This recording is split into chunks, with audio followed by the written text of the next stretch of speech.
এনাকে যখন জিজ্ঞাসা করা হলো নেইমার খাটে কেমন পারে, খাটে তো অলওয়েজ পারে, খাটে স্পেশালি অনেক ভালো পারে। জানতে চাইলাম খাটে ভালো পারে তো আপনি জানলেন কেমনে? আমি ওকে নিয়ে ইমাজিন করি না রাতে। চিন্তা করছে নেইমার এসে এর খাটে কি করে এটা সে রাত বয়া কল্পনা করে। আমি চিন্তা করতেছি কল্পনা করতে করতে 2-4টা বাচ্চা না হয়ে যায়। এদিকে আবার আরেক খালাম্মা হাতের বোতল লাগা দিয়ে ভুল করে বুক লাগা দিয়ে ফলাইছে। খেয়াল করেন হাতের বোতলটা একটু হালকা নিচে নামে ইচ্ছা করে বুকে ঝাড়ে দিল, আর অঙ্গভঙ্গি তো খালাম্মার বরকতময়। ওয়েলকাম টু ঢাকা বিশ্ববিদ্যালয় টিএসসি মোড় ওরফে গরুরহাট, যেখানে বিশ্বকাপের স্টার লাগানো হয়। এখান থেকে তো শুরু হবে, এখানে একটা হবে 6টা। 5টা সবুজ স্টারের সাথে অলরেডি আমি কালা কালা আরেকটা স্টার দেখতে পাইতেছি। সো ওইখানে আর স্টার না লাগিয়ে দেখেন অন্য কোথাও স্টার অথবা স্টিকার লাগানো যায় কিনা। এখানে 7 আপ লেখা হবে আর স্টিকারগুলো সব নিচে থেকে যাবে। বুঝলাম না ব্রাজিল ফ্যানদের এই সমস্ত ইউনিক সব আইডিয়া কোথা থেকে আসে? এসবই কি রাতে কল্পনা করার ফল? আজ একটা বিরাট ফাটাফাটি হইব। মানে ওদের কথা শুনেই তো আমার মাথা ফাইটা যাইতেছে। এক খালা আম্বার নাকি আবার মেসিরে দেখলে মাথা মতো নষ্ট হয়ে যায়। আমার মতো নষ্ট হতে দেখলে মানে আমার বডিতে সেন্সেশন শুরু হয়ে যায়। মানে নেগেটিভ ল্যাঙ্গুয়েজ ইউজ করে ভাইরাল হবার চেষ্টা। আমি তো এমনিতে ভাইরাল, আমি কিসের নেগেটিভ কথা বলবো? আপনি জানেন আমার ফলোয়ার্স কত? খালা আপনার ফলোয়ার কত? 4 মিলিয়ন নাকি 5 মিলিয়ন? আমার টোটালি 2,50,000 ফলোয়ার্স আছে। দৌলদিয়া ঘাটে আমার এক নানি আছে, ও কাস্টমারের সাথে ব্লগ ভিডিও বানায়, ওর ফলোয়ারও 3 মিলিয়ন।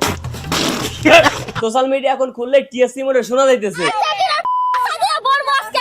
শুধু পিছন দিয়েই নয়, মাঝে মধ্যে আবার সামনে দিয়েও হতে চাইতেছে।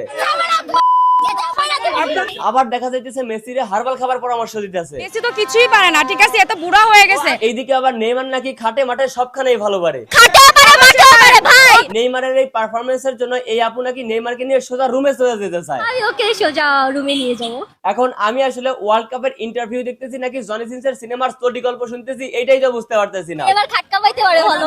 জানি না ইনি কয়জনের সাথে খাটকা পেয়েছেন, কিন্তু ইনি কিছুদিন আগে আমাদের রাজবাড়িতে আসছিলেন। না খাটকা পানোর জন্য না, নাটক করতে আসছিলেন। আমার নাম হচ্ছে মানভি চৌধুরী, আমি একজন হচ্ছে আর্টিস্ট, আমি নাটকে কাজ করি। হ্যাঁ ইনি নাটকে কাজ করেন, এটা সত্য কথা। আর ইনি রাজবাড়িতেও আসছিলেন নাটক করার জন্য। আমি আগে থেকে যদি জানতাম এনার খাটকা পানোর এত অভিজ্ঞতা রয়েছে তাইলে ওনার থেকে নাটক করা শিখতাম আর কি। মজা আয়া। আমি বুঝতে পারতেছি না বাংলাদেশের একটা শ্রেষ্ঠ শিক্ষা প্রতিষ্ঠানের মতো এরিয়ায় এই সমস্ত অশ্লীলতা সমর্থন পায় কিভাবে? হচ্ছে মেসিকে, কারণ মেসির তো এনার্জি নাই, সে তো খেলতে পারে না। অনেকেই বলবে ভাই এইটা তো জাস্ট একটা বিনোদন। এখন আমি আপনাদেরকে বলতে চাই ভাই এরা তো বিনোদনের নামে ডিরেক্ট আমাদেরকে চটি গল্প শুনিয়ে যাচ্ছে। এত ভালো পারফরম্যান্স করে খাতেটা বলবো না আমি। আবার কেউ তো দেখলাম জার্সি খুলে কালা স্টার দেখাই দিতে পারলে বাসে। এই যে 1 2 3 4 5টা নাটক করে তো এরা চুল ফলাইতে পারে নাই। এখন যদি বিশ্বকাপের দোহাই দিয়ে 2-4টা উল্টাপাল্টা কথা বলে মিডিয়াতে একটা নিজের পরিচয় তৈরি করা যায়। এরা এক একটা প্লেয়ারের নাম বলা তো দূরের কথা, ঠিকঠাক মতো বাংলাতে ব্রাজিলও উচ্চারণ করতে পারবে না, অথচ এরাই এখন বাংলাদেশের সবথেকে বড় ব্রাজিল সাপোর্টার। সরকারের কাছে বিনীত নিবেদন, নেইমারকে বাংলাদেশে এনে এর সাথে 1 ঘন্টা খাটে ছেড়ে দেওয়া হোক।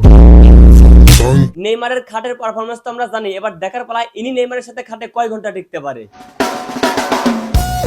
ডোজ একটু বেশি হয়ে গেছে। রাগ করলা?